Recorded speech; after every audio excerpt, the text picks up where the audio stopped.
I am Alfonso Moretti, aka the Angry Trainer. You're right, I do look happy now. And tonight we're going to be talking about diet. I need to quick shout out thanks to Fitfluential Ambassadors, Sears Fit Studio, Discovery Fit and Health, everyone who supports the Angry Trainer cause, because as you know, we're all about spreading fitness facts, not fiction. Okay, so here we go. So we're going to start talking about diet. Um, and I said this before, you guys aren't going to get to hear this, but give me a dumbbell, I'll lift it all day long. Get me together with technology. I have no idea what just happened here, but I apologize. But we're going to get right into it anyway. It's going to be an awesome chat. So let's talk about diet. Okay, so the interesting thing about diet is that diet has been used as a verb instead of a noun. So, people use it to describe something. It's a descriptive word rather than a thing. Everything that eats anything on this planet has a diet. It's a lifestyle, it's a way of eating, and it stems from the Greek word diatesia. So, we actually have turned this word into a negative. When people say, I can't lose weight because I don't want to diet, that's the wrong term. It's actually the wrong use of the word. That's not how you use the word. So what exactly is a diet? Your diet is what you eat. It's what you eat on a daily basis. So when you say I'm going to start a diet, you're not really starting a diet. You're on a diet. What you're doing is you're changing your diet. We're going to change directions of the diet. That's what dieting is really all about. And for anybody who's logged in, hello, feel free to shoot me over a question while we're doing this. I'll answer it as we go along. So I've got some notes here, and what I'm going to share with you is the little secret to the diet industry and why all of the diets work. So what do all diets have in common, whether it be the South Beach diet, the Zone diet, the Dukan diet, even the Atkins diet to a degree? They all have one thing in common. They all revolve around calorie control and awareness of what you're eating. So you have to think to yourself, when you're on these diets, it makes you more aware. The truth of the matter is that most people go through life just kind of actually haphazardly eating. You might eat the same thing every day, but you really don't know what you're eating. You don't know what the calories are. Whenever you go on one of these diets, they always give you a plan. The plan will show you a breakdown, which makes you more aware, which makes you conscious of what you're putting in your mouth. Therefore, you're going to eat less calories than you've generally been eating. And in most cases, people combine it with a little bit of activity. And because of that, you're going to lose weight. That's why every single day people say, Alfonso, what kind of diet should I go on? Which one works? And the answer is they all work, because if you eat less calories, you're going to lose weight. So I have a question here. First question, when it comes to calculating how many calories I should take in each day, well, I don't think you've finished the question there, but I think I know where you're going with it. I think you meant, how do you calculate the calories you should take in each day? I addressed this a little bit last week in my last chat when I was talking about how you stick to a plan. There's a rule of thumb. 10 times your body weight if you want to lose weight, 12 times your body weight if you're looking to maintain weight, 15 times your body weight if you're a bodybuilder and you're looking to put on some muscle mass. But really, the best way to do it is to figure out if you're in a maintenance phase. So if you're somebody who's been eating pretty much the same thing and you haven't lost weight and you haven't gained weight, well, that means you're maintaining. And what you need to do is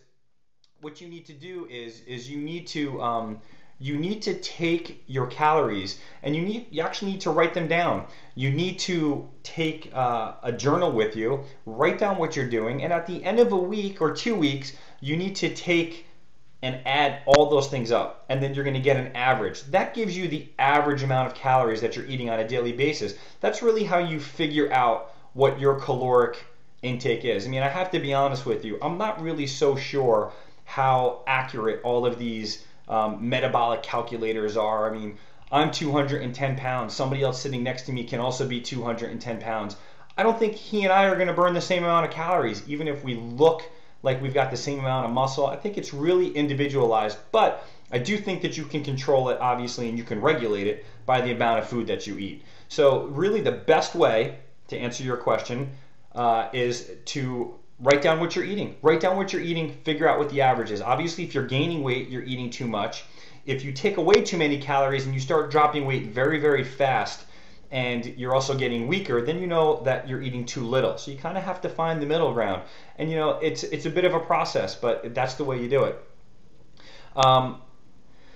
Another question is, what about split between protein, fats, and carbohydrates? What percentages should you shoot for? Well, that's also a very hotly debated topic. Of course, you have to have healthy fats. I think one of the biggest mistakes people make when it comes to their diet plan is they eliminate fat because they think that fat makes them fat. And that's not true. Calories make you fat, especially too many calories. You need the essential fats, the omega-3s and the omega-6s, essential fatty acids, as they're called. It means your body can't make them. They can't synthesize these fats. They must be consumed through food. So you have to get them from sources like nuts, seeds, fatty fish like salmon, some of the oils, some of the plant oils like flaxseed oil, extra virgin olive oil. These are all sources of healthy fats. Avocados also. These are all sources of healthy fats that you need, that your body has to have in order to function properly, for proper cellular activity in the body, for the body to be healthy, energy production, healthy hair, nails, eyes, you name it, and also for the absorption of fat-soluble vitamins. I'm sure you've heard of fat-soluble vitamins. Well, without the fat in your body, you can't absorb it, so you'll be deficient in vitamins. So oftentimes people who go on these low-fat or fat-free diets, very deficient in vitamins. So you need to have fat. Carbohydrates, I'm a bodybuilder, true at heart. Carbohydrates are really, it's difficult. I know some people are going to tell you, eat 50% carbohydrates. If you're somebody who's looking to lose weight, you have to reduce your carbohydrates. I don't care what anybody says. Yes, a calorie is a calorie, and at the end of the day, if you take in less calories than you burn, you're going to lose weight. But it's been proven time and time again that if you keep your protein levels higher, if you keep your fat levels higher, and you drop your carbohydrate levels down, you're going to burn more body fat. And the reason is simple. Carbohydrates are your body's primary source of fuel. It's what your brain functions off of. It's what your body runs off of. If you deprive yourself of carbohydrates, well, then your body has to tap into its body fat. But you still want to keep your calories up because you don't want to go too low in calories. Keep your calories higher with lean proteins, healthy fats, and moderate to low in carbohydrates. So not so much simple sugar. Definitely stay away from juices. Eat a piece of fruit here and there. Stick with your starchy vegetables, fibrous carbohydrates that make your body work to be burned. That's how you burn body fat. Somebody says that they're eating a cookie as they're watching me. That's okay. You'll pay for it later. If it's just one cookie, you're all right. Okay, so let's go back to the diets. So all diets have one thing in common. They all revolve around awareness, and that's why they work. And oftentimes you'll see somebody go on a diet and they'll get terrific results, but ultimately, you're not going to stay on the South Beach diet for the rest of your life. You're not going to stay on Weight Watchers the rest of your life. I know people who've been on it for 5 and 10 years, but I can promise you, no one is doing any of these specific plans for life. It's not going to happen. It's unrealistic. And that's one of my biggest issues when it comes to diet plans. I know they're successful. I know Weight Watchers is successful. I know Nutrisystem is successful. I understand that. But at the end of the day, most of them don't really educate people, at least to where I feel that they can walk away from the diet plan and be successful. Because if that were the case, then you wouldn't see so many people regain the weight after they've stopped the plan. So yeah, as long as you have a little book in front of you, or you're going to your meetings, or you've got someone checking on you, you maintain your weight. But as soon as you deviate from the plan, they're like lost. And the reason is simple. They haven't educated themselves. They don't know really what healthy eating is. They just know that this is what this particular company sells them. They can buy this company's prepackaged food. This is equal to 5 points. But once you take that system away, the education that's provided is really, it's not up to snuff with me. So that's why I like to recommend the same recommendations to the people all the time. If Mother Nature made it, you can eat it. If it's in a box, if it's canned, most of the time that is, if it's processed, just stay away from it. It's just that simple. It's very difficult to overeat on whole foods. If you went on, and I truly believe this, if you went on a whole food diet and you ate nothing but whole foods, so nothing but vegetables, fruits, lean meats, even a little bit of dairy, even though I'm not a big dairy advocate, but even if you had dairy in your diet and you stayed away from everything else that's processed, so nuts, seeds, fruits, vegetables, lean meats, potatoes, those types of things, you wouldn't see anybody who's overweight. We would not have an obesity issue because you can't overeat on those foods. They're too filling, they're too bulky, meaning that the food is big, it requires a lot of energy to chew it. It takes up a lot of space, but the calories are small. I mean, even bananas. I mean, bananas are about 100 calories for a medium-sized banana. How many bananas are you going to eat? You're not going to eat an entire bushel of bananas. You're going to have one, maybe two, and you're going to be done. So that's the recommendation I make to everybody. Whole foods. Stick with as whole food as you can possibly get, and you're not going to have a problem. And that's bringing me into my next point. Is calorie counting important? It depends on how excessive you want to get with this. So obviously I've made this recommendation that the way you figure out what you need to burn and what your metabolism is by counting your calories so that you can figure out what your metabolism is, what you're burning. But again, this is too complicated for many people. People don't want to spend the time doing this. It's really, it's simple, that whole eating every 3 hours to keep your metabolism going, not so sure about that anymore. There's a lot of interesting studies coming out that are saying, that's not necessarily true. That, you don't have to necessarily take in protein every 3 hours or you're going to lose muscle mass. So I think you need to listen to your body. The same way we always say, or I always say, listen to your body when it comes to exercise. Use your body how it was intended to be used, functionally, not just lifting weights from point A to point B. I think you need to listen to your body. If you're hungry, you need to eat. If you're not hungry, there's no need to eat. I don't care how long it's been. I don't care if it's been 4 hours and you haven't eaten. If you're not hungry, that's your body telling you, you know what? We're not hungry. Your body will let you know when it's hungry. I mean, that's the way it works. So I have a question here. What do I think about Lean Cuisine ready meals?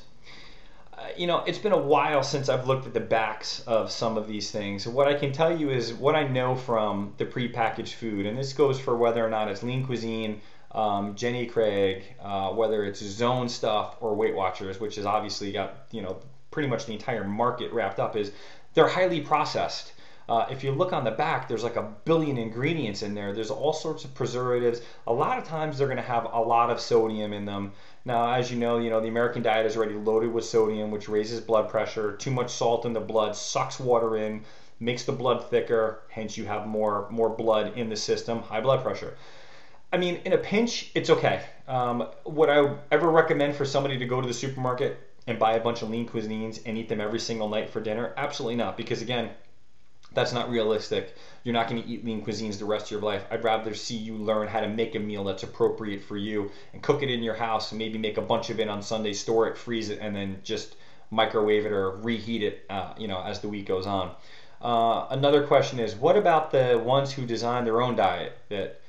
This is from Carla. Hello, Carla. She's tried the paleo diet, and when she realized it wasn't about performance, she lost lots of hair, so she decided and went back to her normal diet.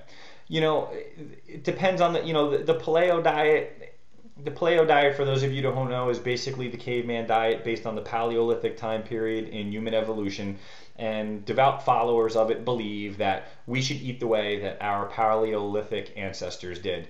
Basically, that the human bodies that we have now have adapted physiologically, and we've grown and become what we've become by eating certain foods that were available during that time period in human beings' evolution. I think there's pros and cons to that. I think you can take it with a grain of salt, but for instance, on the paleo diet, you can't have corn. Because corn was part of the agricultural revolution. The same with beans, the same with rice. Cavemen didn't have rice and beans. Now you can't deny that brown rice is a good food. You can't deny that beans are healthy foods and that plenty of people eat them. Yet on that diet you can't have it. Not to mention, it's also not that easy to get essential fats on the paleo diet. So I mean, the paleo or paleo, however you want to say it, good diet, good premise. I think for most people will get some results, but I don't think you have to go full bore into it. What are my thoughts on carb cycling? Carb cycling is fantastic. This is something I was going to share with you guys, but since you guys are part of a select audience right here, you're never going to believe what I've been doing for the past, what are we on? We're on 10 days now, 11 days now. Are you guys ready for this? Let me see if anybody's looking. I have been eating nothing Pay attention to this because this is really cool. I've been eating nothing but protein and fat. Yes, you heard me, fat. You want to know how many carbohydrates I've been eating? 0. It's a new diet that I'm trying. I wanted to test it out like I always do for all of you out there. I did this with the intermittent fasting diet, and I wanted to try out this called the ketogenic diet. And it is very similar to carb cycling. The difference with this diet being is that for the first 14 days, you literally eat no carbohydrates except for a trace amount. And the difference if you're going to say that this is Atkins, here's the difference between what I'm doing and Atkins. Atkins diet, which is also a ketogenic diet that also had only trace amounts of carbohydrates in it, that diet was based on saturated fat. And I'll get into this a little bit more. I don't want to bombard you with a bunch of body processes, but basically when you go carbohydrate free after a certain number of days, your body starts entering a state of ketosis, which means everything that you eat gets turned into ketones. Ketones is what your body can burn for fuel. So now instead of running off of carbohydrates for fuel, now your body's running off of ketones.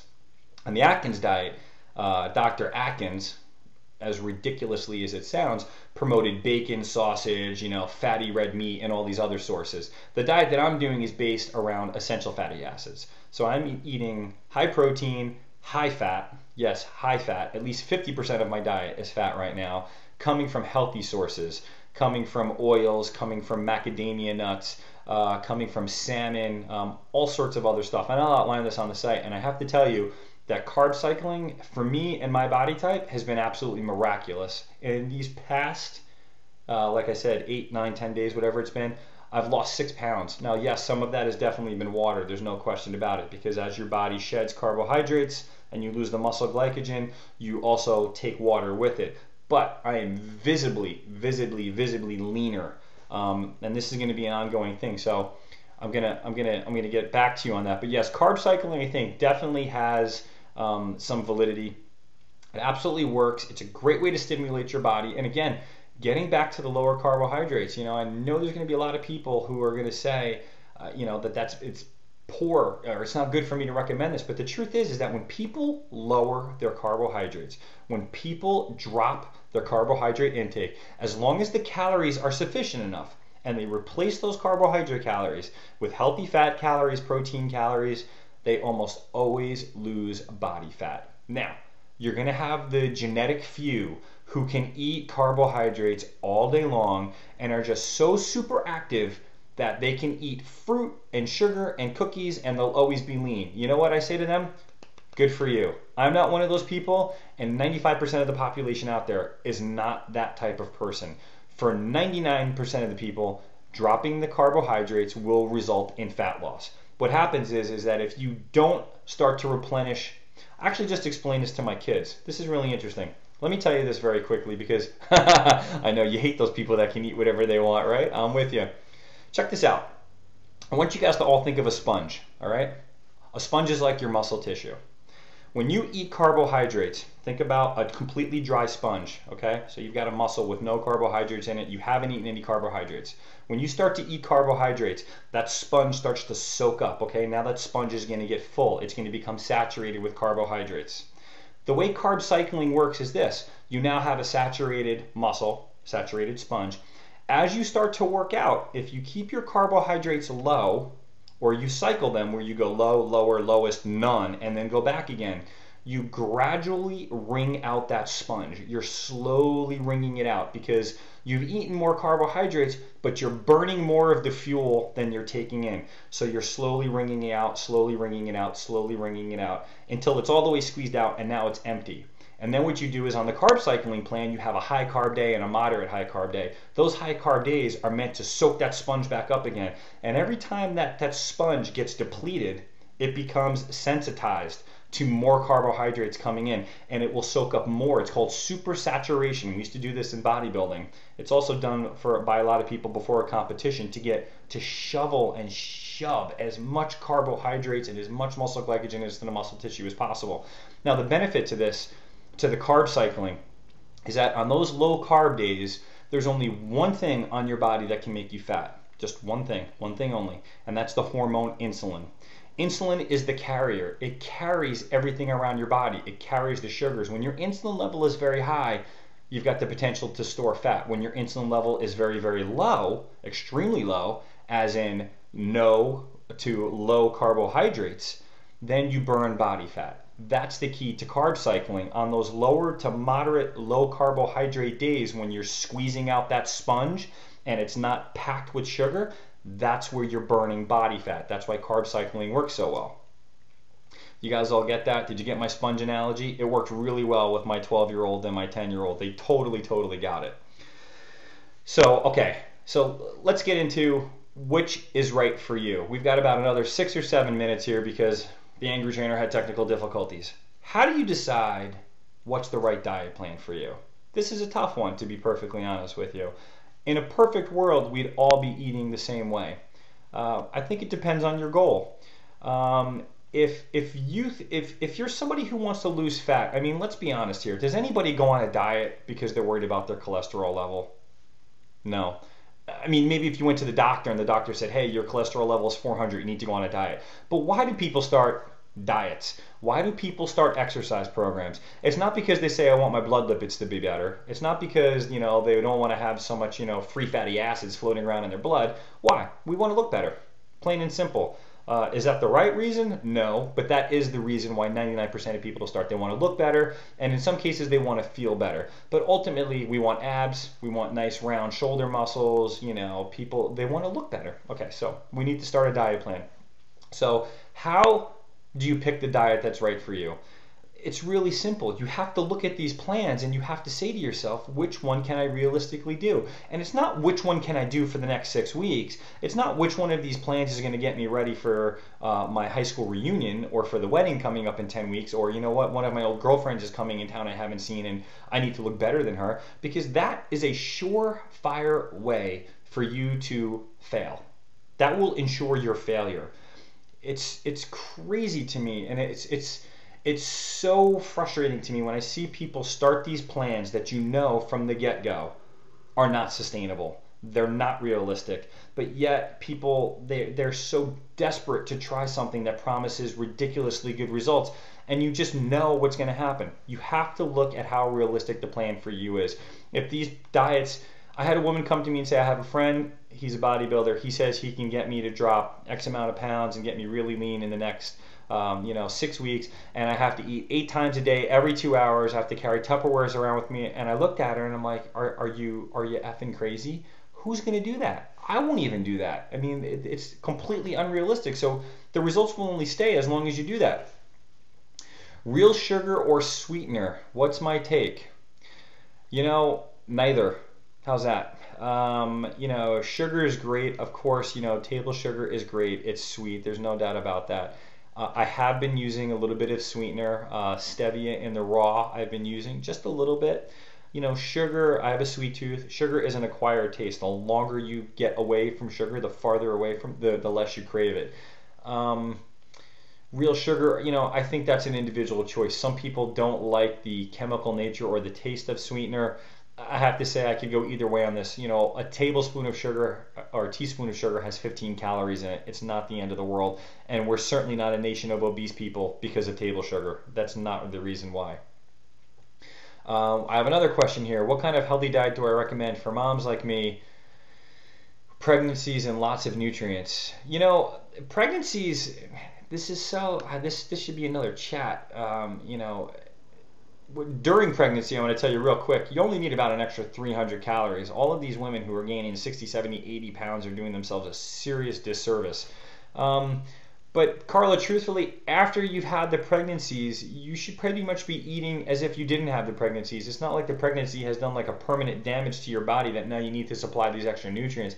Obviously, if you had a newborn and you were breastfeeding, of course, you'd want to consider the quality of your nutrients. But post-pregnancy, especially a year after, 2 years after, unless I'm wrong, which I don't think so, your nutrients in your diet should be the same for any woman your age, regardless of whether you've had kids or not. Somebody says I need to come to Canada and train and educate people. You got Charles, you got some good people over there. You got Charles Poliquin, he's from Canada. He's a great guy. I love Canada. I've been to Montreal and Quebec. Invite me, man. Find a place to go and I'll come. Yes, stevia is good. Alfonso, please answer also another question. What about agave or raw honey? It's interesting. I had done a post on agave nectar, and it's okay. You know, at the end of the day, raw honey is also good. Agave nectar is good. Those are naturally occurring. Everybody is so focused on how processed things are. Are they processed? Are they not processed? I think you have to look at minimally processed things. Agave nectar is minimally processed. Raw honey is fantastic. I actually have a friend who makes honey, and she brings it to me. They're flower honey, and she has bees. I mean, it's really, really unbelievable. It tastes great. What about sorbet? I need something sweet after a meal, but is it too sugary? I hate to disappoint you, but yes, sorbet it's sugar. Sorbet is very much like sherbet. If you look at the ingredients, it will say sugar, fruit juice, and what have you. But again, this is not, when you say it's too sugary, so they want to know after dinner they need something sweet, can they have something sugary? Here's what I would suggest. Get some fruit, maybe some frozen fruit, whatever flavor sorbet you like. I happen to like frozen mangoes are delicious, frozen strawberries are delicious. Let them defrost a little bit, mash them up, and add them to half of the amount of sorbet that you would normally eat. So go buy yourself some strawberry sorbet, get yourself some real frozen strawberries, mash them up and mix it together. You'll cut the calories in half, the sugar will be in half, and at the end of the day, it's not terrible. Again, I keep going back to this. We're not obese because of sorbet. We're obese because we overeat.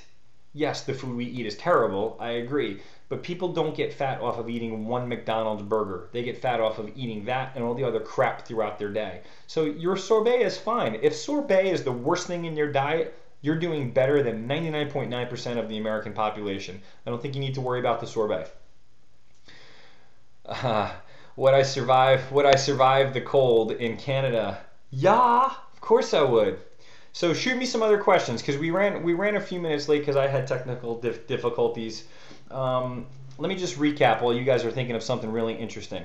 All diets work. They all work for one reason. They all revolve around calories. It is a pretty simple premise. Eat less than you take in and you will burn body fat. However, what's more important when it comes to weight loss is that insulin level that I told you about. Controlling the sugar spikes.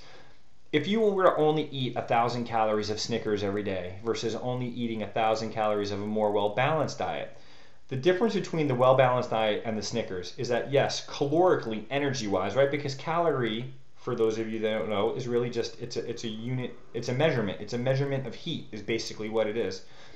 Yes, they both calorically are the same, but the nutrition is obviously going to be vastly different, and the Snickers bar is going to give you spikes in your insulin level. A spike in your insulin level means when you take in too much sugar from various types of foods that have that convert very quickly to sugar and get into your bloodstream, your insulin level rises very, very quickly. When your insulin level rises very, very quickly, your body gets a signal that there's too much sugar and you're at risk. So what it does is it clears the blood sugar from your bloodstream. When that happens, you get the signal that you're hungry again. So what you do is you reach for more sugar. That's where the carbohydrate yo-yo diet comes from. That's where the ups and downs comes from.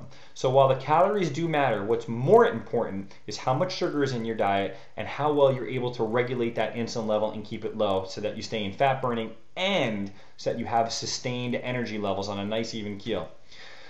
Last question, what's my take on egg yolks? Man, I've eaten so many egg yolks this past week. It's I'm gonna start clucking, no joke. It's really interesting. I'll tell you this quickly. I'll share with you the person's diet that I got this plan from, but there's supposedly a difference in egg yolks between regular grass-fed chickens versus the chickens that are mass-produced. Apparently, our country likes to feed everything on this planet corn. So what do we feed our beef, our cattle? We feed them corn. They're not supposed to be eating that. They're supposed to be eating grass. They're supposed to be eating grains. What do chickens eat? Chickens also eat grain, but what do we feed them? We feed them corn. Why? Because it's cheap. Supposedly there's a difference in the egg yolks. Now, I've been buying omega eggs that are they don't actually inject omega in there. All eggs have omega, but I've been buying the better organic omega eggs. I love egg yolks.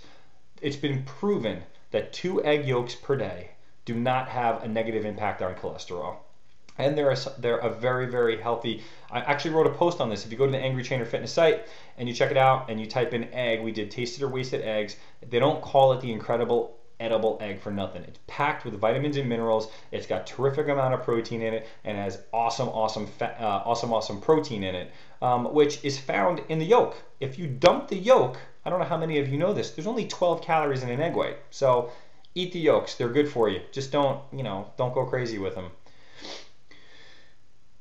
You've been reading that I'm quite impressed with a lot of the GNC products. If you were to suggest just which one should you be using? Dorian, it's not just GNC products. GNC sent me some products that they carry, but they're not necessarily GNC products. GNC carries a lot of terrific stuff. It would be hard for me to pinpoint which one you're talking about. They carry all the name brands like Muscle Tech, EAS, their own Designer Way. I mean, you name it, they carry it. They carry BSN products, and they just came out with their own line of products called Beyond Raw, which I'm going to be testing. It's impossible for me to give you just one product. You'd have to give me like a category, and then maybe I could try to recommend something. Carla says, lucky her, she has high cholesterol. Well, some people genetically will have high cholesterol no matter what they eat. So in your particular case, you would probably want to stay away from the egg yolks. Okay, so I hope this was a little informative about diets and why they work. I hope you understand that it's not just about calories. It's also about controlling those sugar levels, the carbohydrate levels. Carbohydrate cycling can be good. Healthy fats are super important. You need them for health. Also to feel full, to sustain energy, absorption of fat-soluble vitamins. Lean proteins, of course you need lean protein, building blocks of muscle tissue, also vital to the human body.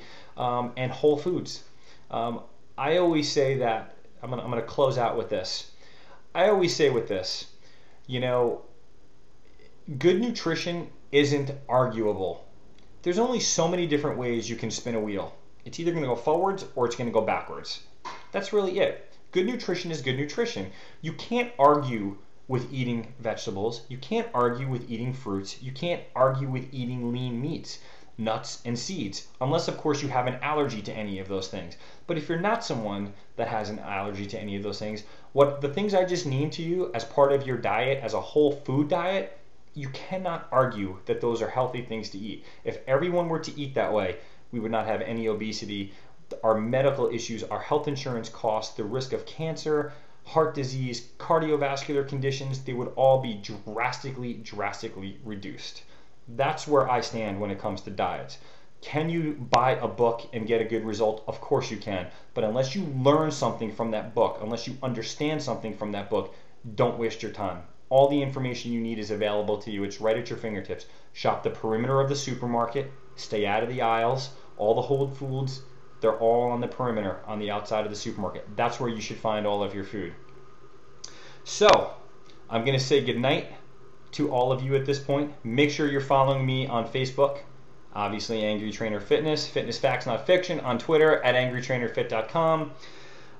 And in case you don't know, our YouTube channel, Angry Trainer Fitness, is up and running. Of course, that's where this video will be, along with last week's chat and all of the other awesome videos that we've got over there. We've got some really cool stuff that's happening at Angry Trainer Fitness. I'm super excited. I want to thank you all for joining. Don't forget, next week, Tuesday, again, 9 p.m. I promise there'll be no more technical difficulties. If you have any questions that you want to see answered on the site, go to angrytrainerfitness.com, click Ask Alfonso, shoot me over a question.